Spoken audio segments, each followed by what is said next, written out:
બહુ લોકો કહે છે મને કે સાહેબ તમે ભગવદ્ ગીતા વિશે વાત કરો છો, પણ ભગવદ્ ગીતા તો મહાભારતનો ટાઈમ તો બહુ સારો ટાઈમ હતો. ઇટ વોઝ સચ અ ગુડ ટાઈમ.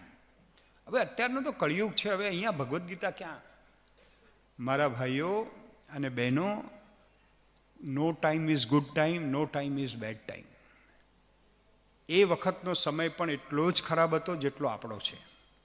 નહીં તો વિચાર તો કરો, ફર્સ્ટ ફેમિલી, હસ્તિનાપુરનું એક કુળવાન ક્ષત્રિય, એટલા મજબૂત પરિવારમાં જેની ટ્રેડિશન ભીષ્મ પિતામહે ઘડી હોય, એવા કુટુંબમાં પુત્રવધૂને વાળ પકડીને ખેંચી અને સભામાં લાવીને એના વસ્ત્રાહરણની માગણી કરે, એ કોઈ સારો સમય કહેવાય?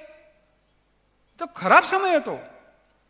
એટલે અર્જુને કહ્યું કે હું આ બધાને મારું, આ તો બધા પૂજ્ય છે. એટલે કે ના, તારે એને મારી જ નાખવા પડશે, નહીં તો આવતીકાલે આ દેશમાં સ્ત્રીઓ સલામત નહીં રહે આ પૃથ્વી ઉપર.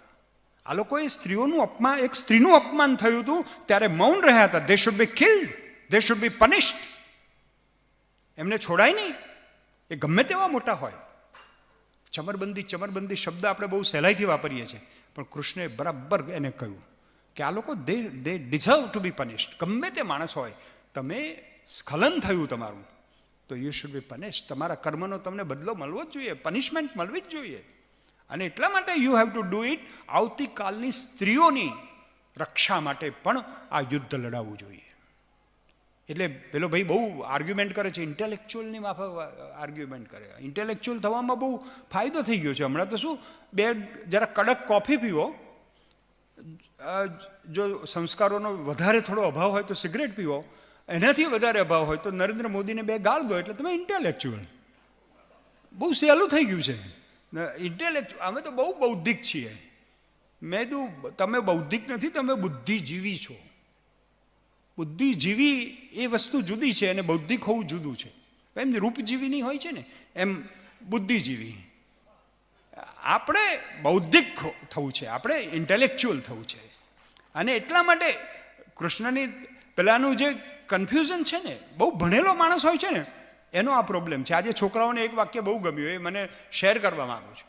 આ દેશને અભણ લોકોએ જેટલું નુકસાન કર્યું છે ને, એના કરતાં વધારે ભણેલાઓએ કર્યું છે. અને એનાથી પણ વધારે ભણેલા અભણોએ કર્યું છે. જે લોકો ભણેલા છે પણ માનસિક રીતે અભણ છે, એમને ખબર જ નથી કે શું કરી રહ્યા છે, દેશના હિતમાં શું છે, સંસ્કૃતિના હિતમાં શું છે.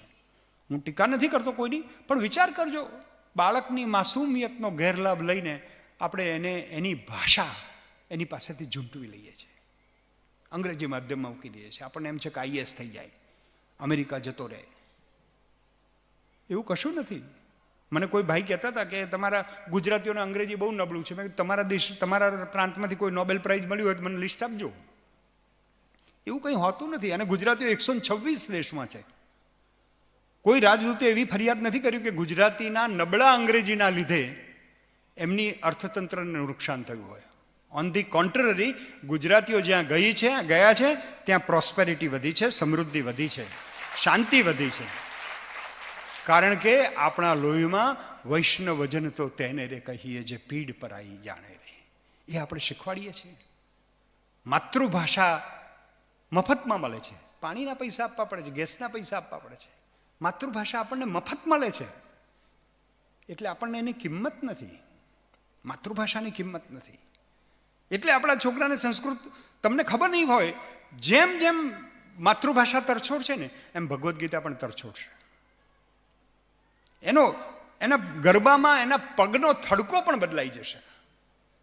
તમને ખબર ના પડે એવી રીતે ભાષા તમારા બાળકને તમારાથી, તમારી સંસ્કૃતિથી અલગ કરી રહ્યું છે. એટલે આ તો એક તેજીને ટકોરો મારે મારવો જોઈએ. કારણ કે હું ગુજરાતી ભાષાનો એક પુત્ર છું. મારી ફરજ છે મારી માને બચાવવાની. એટલા માટે કહું છું કે આપણી માને બચાવી લઈએ. આપણી મા આઈસીયુમાં છે, આપણે બચાવવી પડશે. આવતીકાલે ગુજરાતી નહીં હોય, તમને એ તો બિનબંધારણીય થઈ જશે. બધા પ્રાંતોની રચના જ ભાષા ઉપરથી થઈ છે. તો મિત્રો, જો અને તો વચ્ચે વહેરાઈ ગયેલો, વહેંચાઈ ગયેલો, ભાંગી પડેલો અર્જુન જો અને તો જોડાઈ જાય છે અને જોતો થઈ જાય છે. જે જોતો કરે તમે યહ પશ્યતિ સહ પશ્યતિ, આ રીતે જે જુએ છે એ જુએ છે. એ ભગવદ્ ગીતાનું આ મંત્ર છે.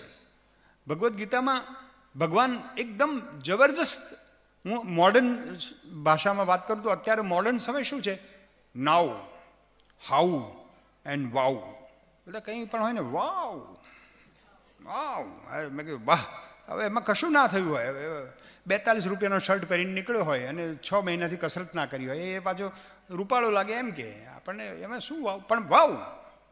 તો આ વાવ, now and how, that is Bhagavad Gita.